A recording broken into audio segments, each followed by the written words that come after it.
On vous souhaite la bienvenue à ericlatour.com. Dans quelques instants, on vous parle des 25 ans du club de BMX du Richelieu, dont on a une piste extraordinaire du côté d'Iberville. Mais d'abord, on veut honorer la mémoire de Félix Gabriel Marchand en lui donnant un monument.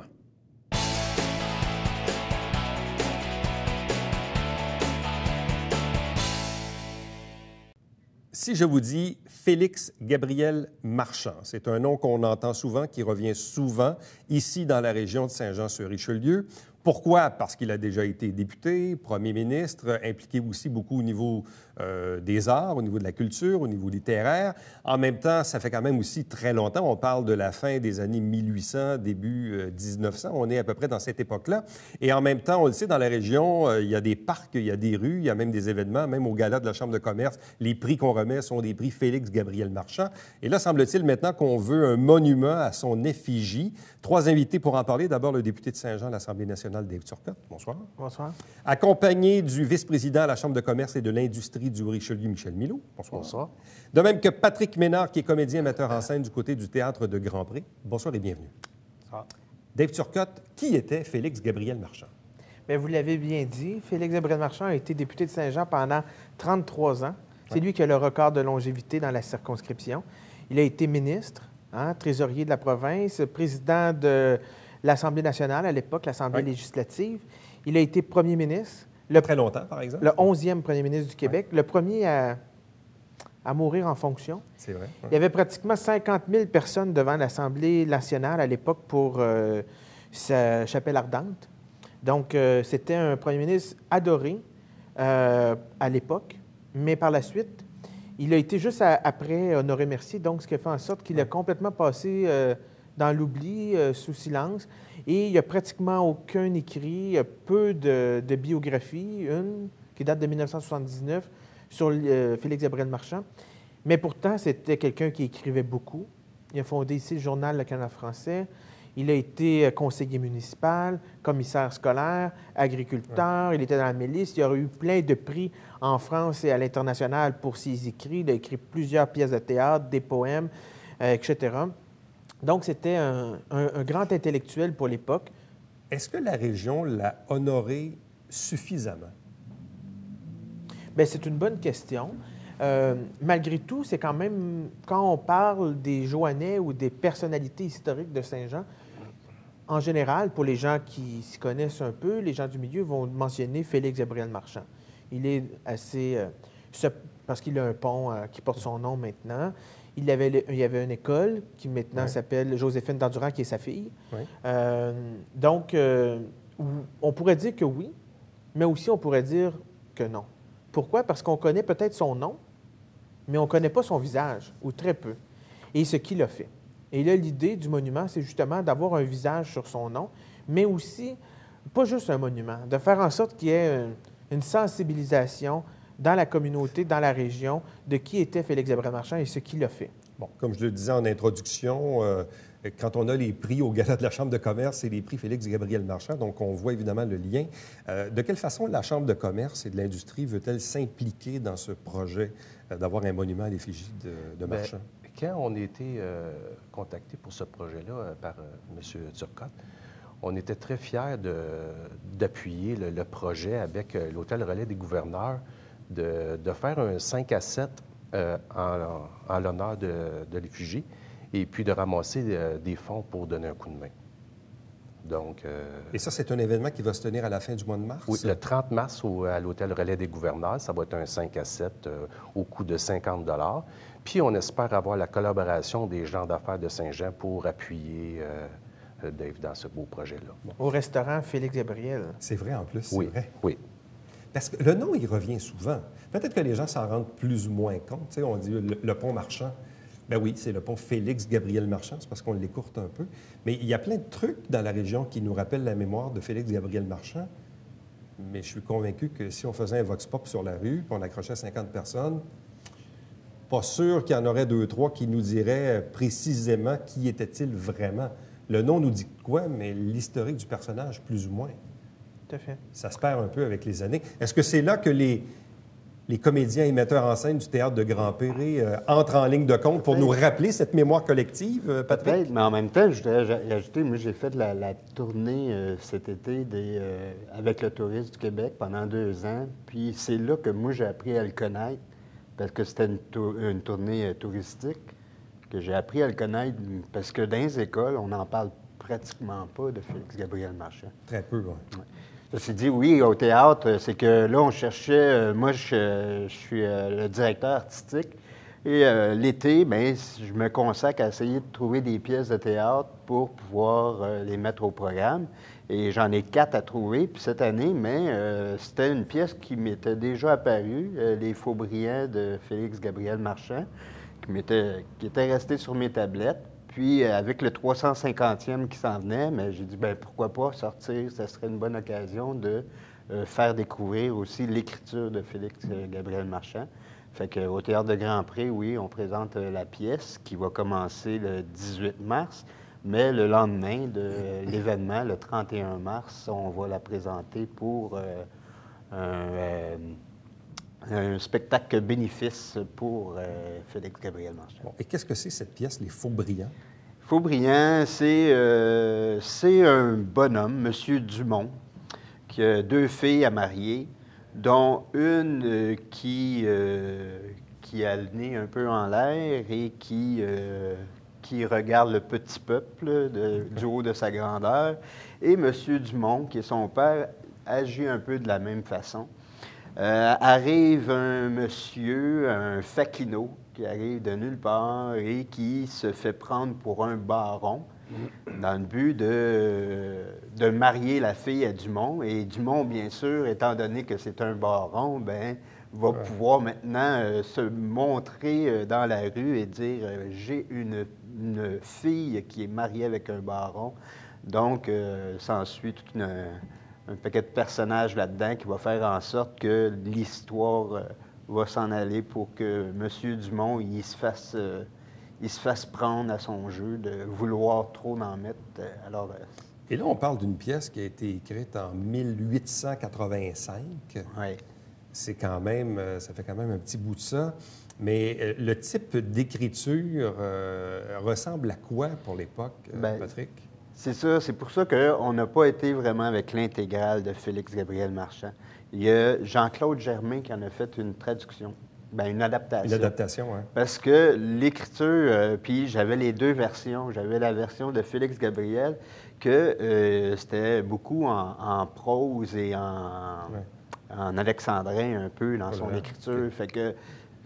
pour emmener ça à une pièce de théâtre, au Théâtre de Grand-Pré, bien, je devais l'adapter. Et là, comme j'ai vu l'adaptation qui existait déjà, bien, j'en ai fait, moi, une adaptation des deux pièces. Fait que j'ai mélangé un peu de Félix-Gabriel Marchand avec Jean-Claude Germain. Michel Milot, pour les gens d'affaires, Félix-Gabriel Marchand, oui, ça fait longtemps, oui, ça fait un petit bout, mais qu'est-ce qu'il représente encore aujourd'hui? Est-ce qu'on devrait... peut-être, oui, en faire davantage, le faire connaître davantage, profiter d'activités comme celle-là pour en parler plus? Mais tu sais, il ne faut pas oublier que Gabriel Marchand, il était le fondateur de la Chambre de commerce de Saint-Jean-sur-Richelieu. Donc, il a ouvert les voies à un regroupement de gens d'affaires qui perdurent dans le temps depuis 1800 quelques. Là.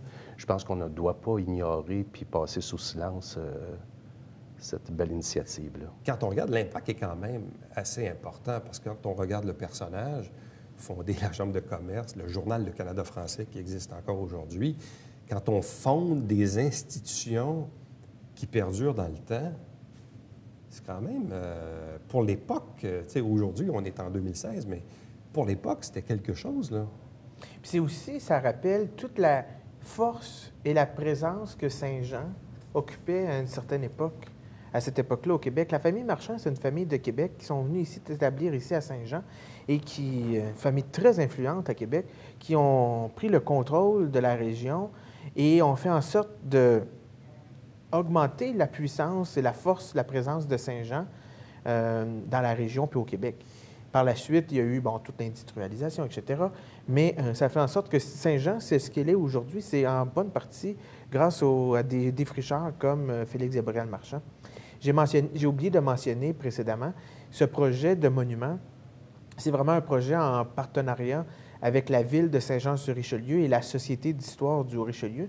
Mais on est très privilégié d'avoir des partenaires comme la Chambre de commerce et d'industrie du Haut-Richelieu et le Théâtre de Grand-Pré, parce que, au-delà de rappeler qu'il était un homme politique, la Société d'histoire, ça nous permet de rappeler toute son importance pour le développement de Saint-Jean avec la Chambre de commerce et le développement culturel de son apport avec le Théâtre de Grand-Pré.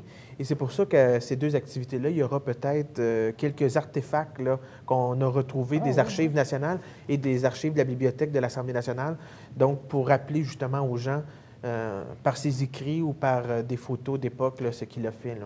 Et pour ce qui est du projet de monument en tant que tel, qu'est-ce que vous souhaitez comme type de monument et à quel endroit devrait-on l'installer? Il y a eu un jury qui est mis en place, qui a été mis en place avec des partenaires, là, des trois partenaires que je vous ai mentionnés, et un partenaire autre. Et là, il y a eu trois artistes qui ont été sélectionnés, qui nous ont présenté des maquettes. Il y aura un choix définitif qui sera fait. Le dévoilement de la maquette se fera dans les prochains jours, assez rapidement. Mais ce que nous voulons comme endroit qui est prévu, c'est juste à côté de son ancien bureau de notaire. Donc, à côté de l'hôtel de ville de Saint-Jean-sur-Richelieu. Oui. Il y a un vieil édifice en hauteur que on ne sait pas trop c'est quoi. C'était le bureau de Félix Gabriel Marchand. Par la suite, il y a eu les notaires Delan qui ont été là. Maintenant, c'est un édifice qui appartient à la ville de Saint-Jean-sur-Richelieu. Donc, juste à côté, il y a un petit terrain. Ça serait là. Donc, à l'intersection des rues Saint-Jacques et Jacques-Cartier. Donc, qui fait en face à la Société d'histoire, le musée qui est à côté, l'hôtel de ville, la cathédrale. Son père a contribué à construire la cathédrale de Saint-Jean. Sa mère est enterrée à cimetière Sainte-James, parce que sa mère était, pas la même confession que son père. C'est un coin historique qui, je pense, a besoin un peu d'amour. Donc, le monument va permettre aussi de revitaliser ce coin-là du Vieux-Saint-Jean. Donc, on le rappelle, un 5 à 7 qui va se tenir le 30 mars à l'hôtel Relais Gouverneur, donc organisé par la Chambre de commerce et de l'industrie du Haut-Richelieu, qui vise, dans le fond, à ces 50 $ du billet, qui vise à ramasser des fonds pour le projet de monument. C'est bien cela? Financé à 100 % par l'hôtel Relais des gouverneurs. Ah oui, oui, tout à Tous fait. les profits de la vente de billets vont aller au projet. Au projet de monument. Oui. Et du côté du Théâtre de Grand-Pré, donc un événement le 31 mars, c'est bien ça? Exactement. Et la même chose, tous les profits s'en vont pour la statue. À vous trois, merci beaucoup. Bonne chance dans ce projet. C'est fort intéressant qu'on puisse peut-être, sortir au-delà des références qu'on a sur des lieux ou des ponts, de pouvoir peut-être ramener le personnage à l'avant-plan. Donc, c'est peut-être pas une mauvaise chose de le faire. Merci beaucoup. Merci. Merci à vous. Restez avec nous. Au retour, on vous parle du club de BMX du Haut-Richelieu.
La région de Saint-Jean-sur-Richelieu compte plusieurs activités, plusieurs loisirs, plusieurs sports, certaines installations également, d'autres qui sont uniques et qui pourtant sont là depuis fort longtemps, près de 25 ans, peut-être encore, méconnus. Et je parle ici du club de BMX du Haut-Richelieu et on reçoit sa présidente, Karine Godin. Bonsoir et bienvenue. Merci. 25 ans au moins, parce que c'est au début des années 90 que du côté d'Iberville, pas très loin de la Polyvalente, on a installé, dans le fond, ce que ça prenait, un circuit pour les BMX. Comment ce club-là a-t-il pris naissance il y a 25 ans? Ou ce que vous en savez ou ce qu'on en sait aujourd'hui?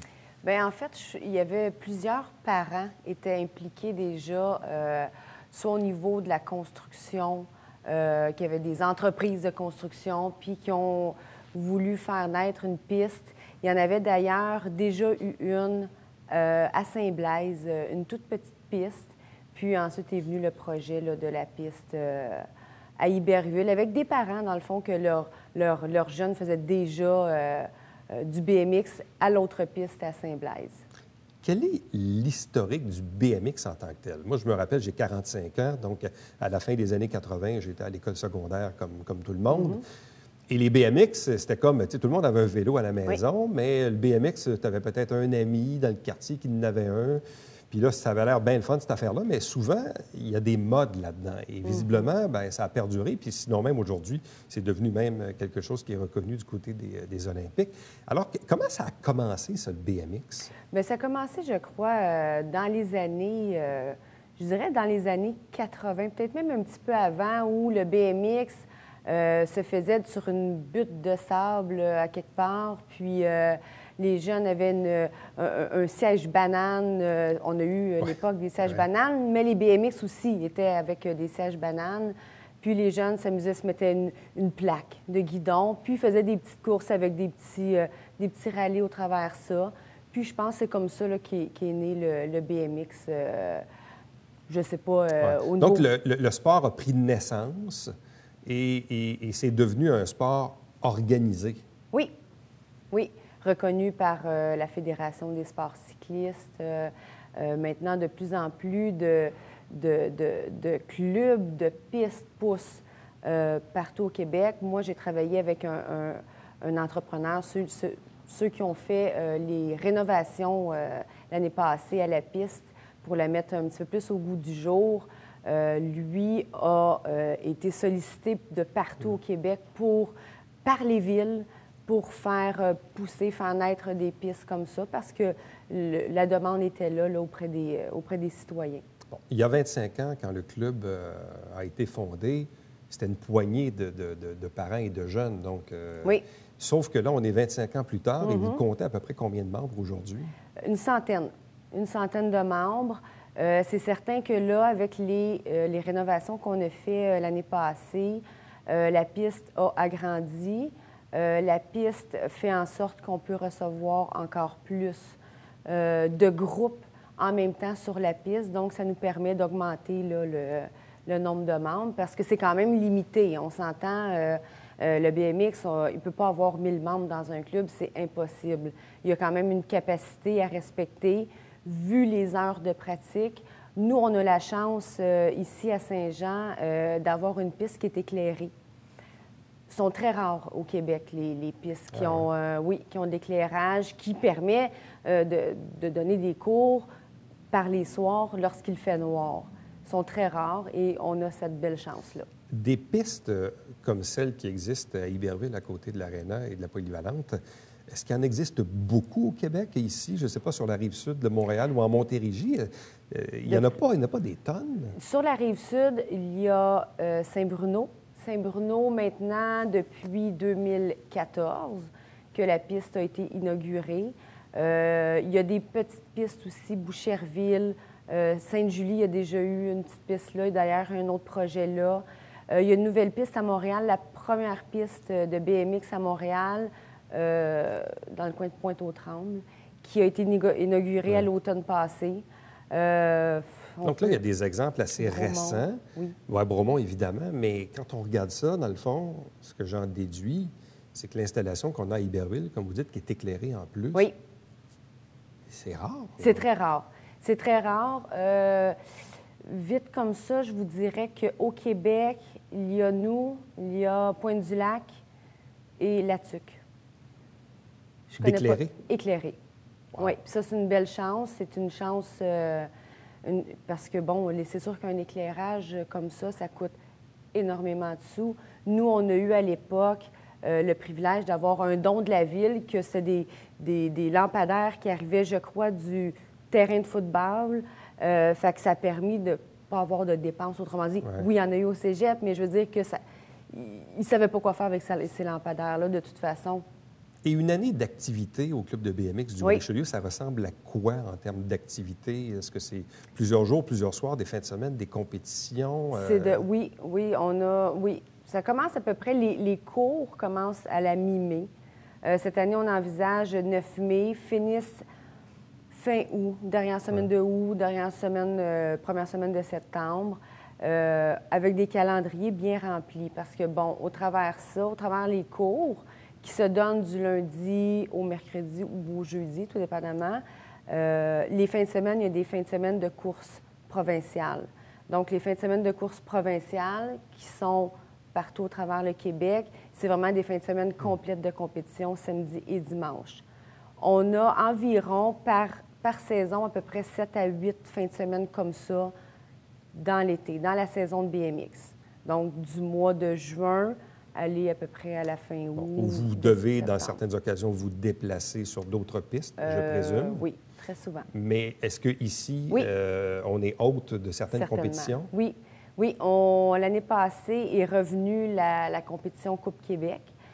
Pourquoi je dis est revenue, c'est qu'en 2014, vu que notre grille de départ n'était plus conforme aux règles, de là, les rénovations se sont faites. Donc, la Ville a investi au niveau de la piste, au niveau de la grille de départ, parce qu'on ne pouvait plus tenir cette compétition-là.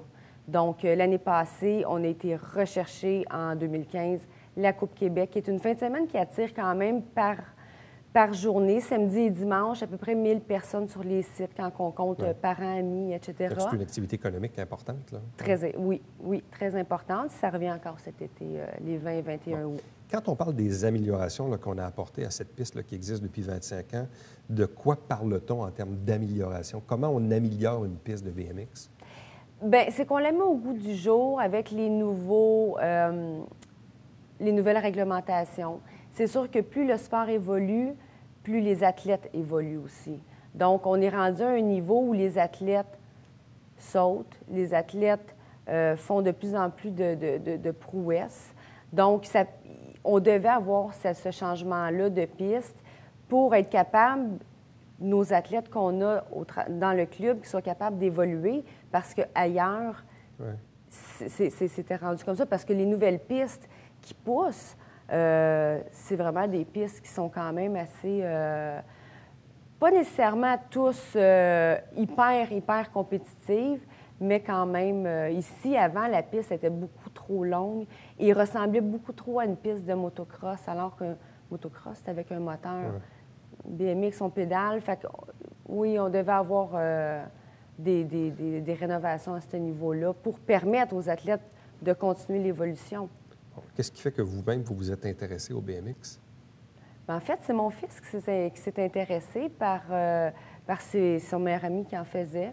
On a commencé là-dedans, ça va faire notre 3e saison, puis de fil... Et là, quel âge a-t-il? Il va avoir 12 ans, là. 12 puis ans. ma fille, elle a commencé aussi l'année passée. Oui, fille aussi. Oui, puis ça, c'est une chose que moi, je veux de plus en plus pousser. Je veux que les filles connaissent ce sport-là, parce que moi-même, je vais en faire. Oui, c'est un sport qui gagne à être connu au niveau du côté féminin. Est-ce que c'est dangereux? C'est un sport extrême, je ne le cacherai pas. C'est un sport que quand tu es très bien équipé, c'est certain. Il y a des réglementations, oui, mais il y a quand même des choses qu'on doit rajouter. Moi, je pense, en tant que parent, je pense plus on met les chances du côté de notre enfant pour ne pas se blesser, parce que des blessures, il y en a. Il y en a au hockey, il y en a dans d'autres sports, mais ça reste que c'est un sport qui est considéré extrême. Est-ce que c'est dur sur le cœur d'une mère? Très. Puis c'est pour ça que je vais commencer à en faire, Mais parce que ça va enlever mon stress, puis ça va le transposer ailleurs. C'est très intense, oui, c'est très intense, d'autant plus que, comme je disais, c'est que les athlètes deviennent de plus en plus... Performants, oui, puis qu'à l'âge de 10, 11, 12 ans, que ça commence à sauter, puis à faire plein de choses, oui, c'est assez stressant. Donc, les adultes peuvent en faire aussi? Bien, certainement. Donc, c'est pas réservé qu'aux enfants? Non, pas du tout. D'ailleurs, cette année, il va y avoir beaucoup de papas et de mamans qui s'inscrivent. Parce que C'est un trip qui se fait en famille aussi. Hein. Quand on fait les compétitions au niveau provincial, tu pars des fins de semaine de temps avec la même gang qui fait en sorte que tu vis tous les mêmes stress. Et c'est un beau trip à vivre.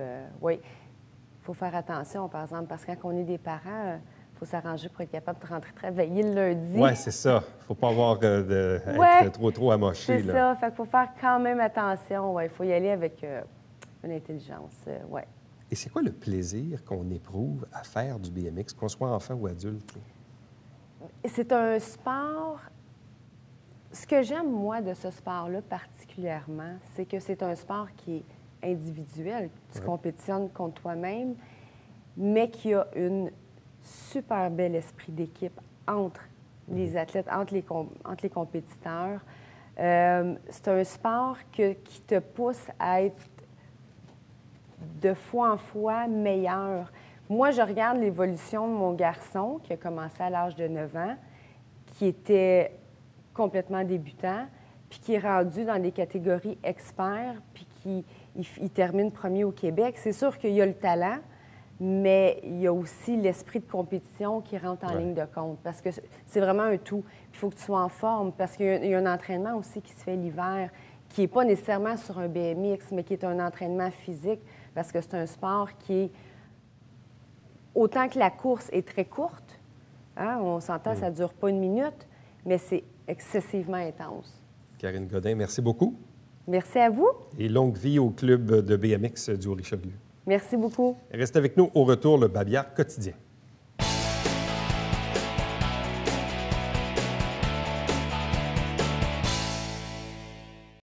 On vous rappelle qu'il y a 90 emplois étudiants de disponibles cet été, bien sûr, du côté de Chambly. Pour information, vous avez bien sûr les inscriptions à l'écran. Entre-temps, si vous désirez me joindre, faites-le par courriel éric Latour en un mot à commercial tvhr9.com. À demain.